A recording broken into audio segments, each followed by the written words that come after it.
I'm going to read my favourite story, The Smartest Giant in Town, by Julia Donaldson and Axel Scheffler. George was a giant, the scruffiest giant in town. He always wore the same pair of old brown sandals and the same old patched up gown. I wish I wasn't the scruffiest giant in town, he said sadly. But one day, George noticed a new shop. It was full of smart clothes, so he bought a smart shirt, a smart pair of trousers, a smart belt, a smart stripy tie, some smart socks with diamonds up the side, and a pair of smart shiny shoes. Now I'm the smartest giant in town, he said proudly. George left his old clothes behind in the shop. He was about to go home when he heard a sound. On the pavement stood a giraffe, and it was sniffing sadly. "What's the matter?" said George. "It's my neck," said the giraffe. "It's very long and so very cold. I wish I had a long warm scarf." "Cheer up," said George, and he took off his stripy tie. "It didn't match my socks anyway," he said, and he wound it round and round the giraffe's neck. It made a wonderful scarf. "Thank you," said the giraffe. As George strode down home, he sang to himself, "My tie is a scarf for a cold giraffe, but look me up and down. I'm the smartest giant in town." George came to a river, and on a boat stood a goat who was bleating loudly. "What's the matter?" asked George. "It's my sail," said the goat. "It blew away in a storm. I wish I had a strong new sail for my boat." "Cheer up," said George, and he took off his new white shirt. It kept coming untucked anyway, he said as he tied the mast of the goat's boat. It made a magnificent sail. "Thank you," said the goat. George strode on singing to himself, "My tie is a scarf for a cold giraffe, my shirt's on a boat as a sail for a goat. But look me up and down, I'm the smartest giant in town." George came to a tiny ruined house, and beside the house stood a white mouse with lots of baby mice, and they were all squeaking. "What's the matter?" asked George. "It's our house," squeaked the mother mouse. "It burnt down, and now we've got nowhere to live. I wish we had a nice new house." "Cheer up," said George, and he took off one of his shiny shoes. "It was giving me blisters anyway."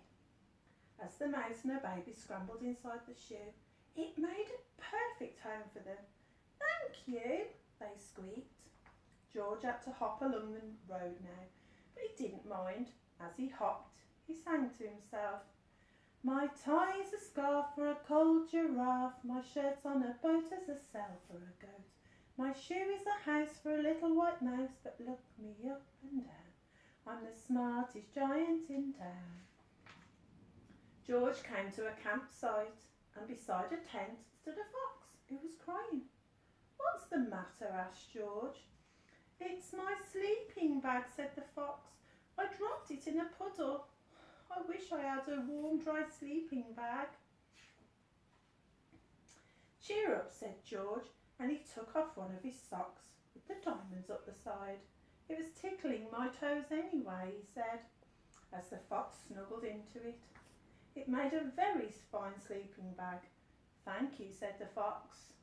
George hopped on singing to himself, "My tie is a scarf for a cold giraffe, my shirt's on a boat as a sail for a goat. My shoe is a house for a little white mouse, and one of my socks is a bed for a fox.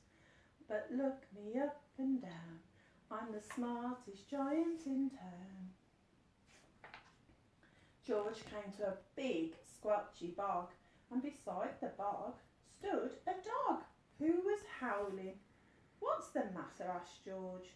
"It's this bog," said the dog. "I need to get across, but I keep getting stuck in the mud. I wish there was a safe, dry path." "Cheer up," said George, and he took off his smart new belt. It was squashing my tummy anyway, he said, as he laid it down over the bog. It made an excellent path. Thank you, said the dog. The wind started to blow, but George didn't mind. He hopped on, singing to himself. My tie's a scarf for a cold giraffe, my shirt's on a boat as a sail for a goat. My shoe is a house for a little white mouse, and one of my socks is a bed for a fox. My belt helped a dog who was crossing a bog, but my trousers are falling down. I'm the coldest giant in town. Suddenly George felt sad and shivery and not at all smart. He stood on one foot and thought, I'll have to go back to the shop and buy some more clothes. He turned round and hopped all the way to the shop. But when he got there, it was closed. Oh no, cried George. He sank down onto the doorstep and a tear ran down his nose. He felt as sad as all the animals he had met on his way home. Then out the corner of his eye, he saw a bag that looked very familiar. And out the top, he could see, can you see all of his clothes? My gown, he yelled, my dear old gown, and my sandals. George put them on, and they felt wonderfully comfortable. I'm the cosiest giant in town, he cried, and he danced back home all along the road. Outside of his front door stood all the animals he had helped. They were carrying an enormous present. Come on, George, they said, open it up. George untied the ribbon, and inside was a beautiful gold crown and a card. Look inside the card, George, the animal shouted. George put the crown on his head and he opened up the card, and inside it said, your tie is a scarf for a cold giraffe, your shirt's on a boat as a sail for a goat, your shoe is a house for a little white mouse, and one of your socks is a bed for a fox. Your belt held a dog who was crossing a bog, so here is a very fine crown to go with your sandals and gown of the kindest giant in town. I hope you like the story. See you soon.